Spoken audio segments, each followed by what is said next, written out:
Hebrews chapter 11 verse 3. By faith we understand that the universe was created by the word of God, so that what is seen was not made out of things that are visible. Magandang araw, ang tatalakayan po natin ngayong araw sa ating daily devotion ay ang Day Age Theory.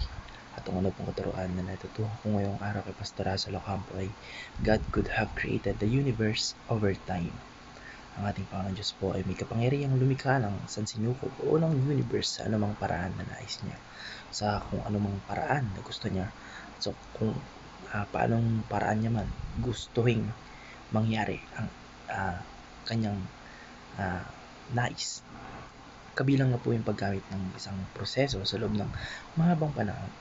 Ang ating Panginoon Diyos po ay lumikha ng lahat ng bagay sa pamamagitan ng kanyang salita.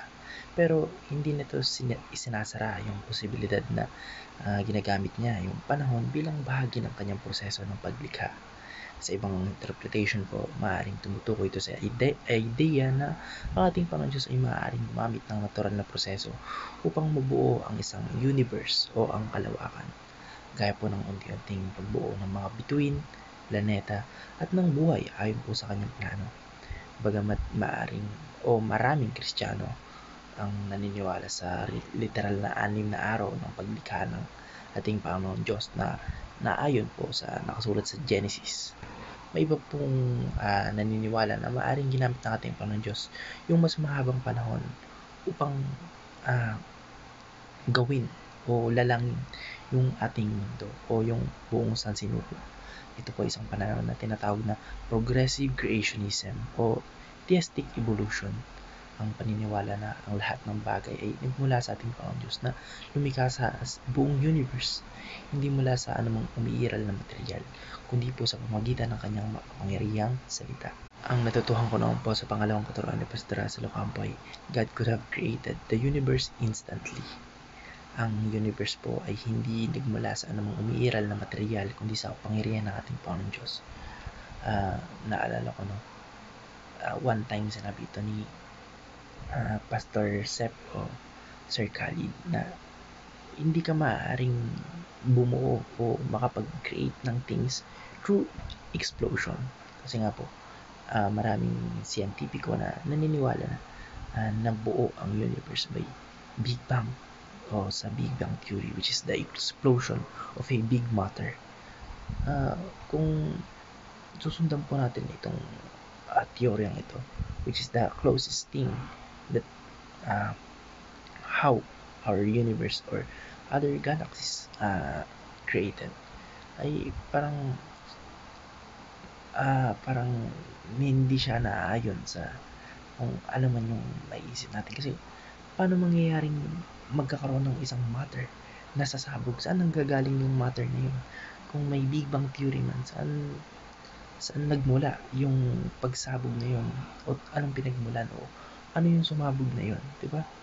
Ibig sabihin, may gumawa talaga o may lumalang talaga, which is ang ating Panginoon Diyos. At for me, yun yung parang kung possible man na galing sa Big Bang Theory, ginamit ng ating Panginoon Diyos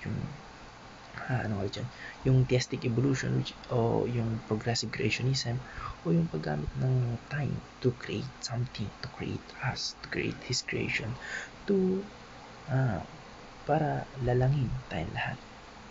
Kaya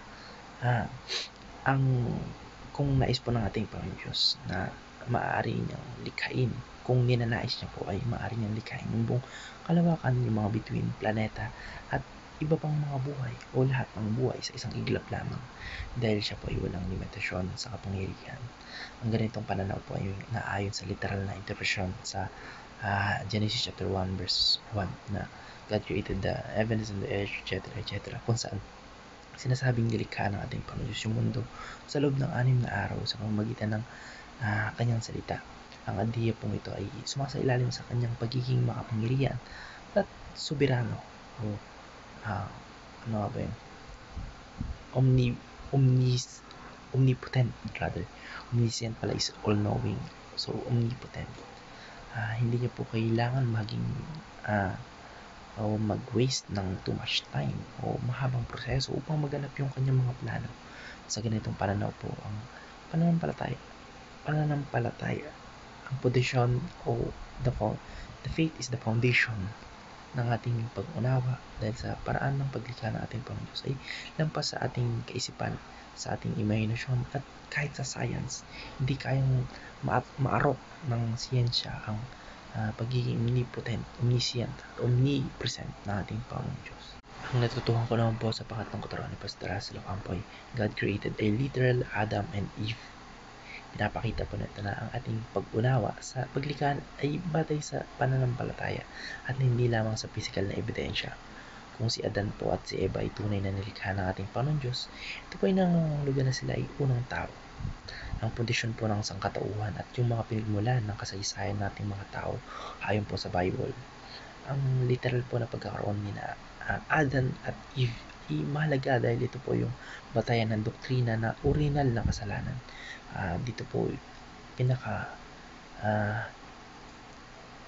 iniuugnay o parang pinaka nirurud yung causes o yung pinagmulan ng kasalanan. Kung si Adan po ay hindi isang tunay na tao, paano magkakaroon ng aktual na pagbagsak ng kasalanan? Kung walang tunay na kasalanan si Adan, paano maunawaan yung pangangailangan ng isang tunay na tagapagligtas ng ating Panginoong Kristo? Ayun nga po sa Matthew chapter 19 verses 4 to 6, kinumpirma ko ng ating Panginoong Kristo mismo sa kanyang sinabi na ang paglikha ng ating Panginoon Diyos kay Adan at Eva, nang sabihin niya na ito po yung nakalagay sa Matthew chapter 9 verses 4 to 6. Hindi ba ninyo nabasa na sa pasimulay nilalang sila sa may lalang na lalaki at babae? Dito po ay pinapakita ng ating Panginoon Diyos o ng ating Panginoon sa Kristo na ang disenyo ng kasal ay batay sa original na paglikha ni Adan at Eva bilang unang mag-asawa at unang taong nabuhay dito sa mundo. At yung pinagmulan ng kasalanan. Kaya ang paniniwala na po na sina Adan at Eva ay tunay na nilikha ng ating Panginoon Diyos ay hindi lamang isang issue ng paglikha, kundi ito po ay may mas malalim na kaugnayan sa kasalanan, kaligtasan, moralidad at layunin ng ating Panginoon Diyos para sa sangkatauhan. Yun lamang po. Maraming salamat and God bless. Amen.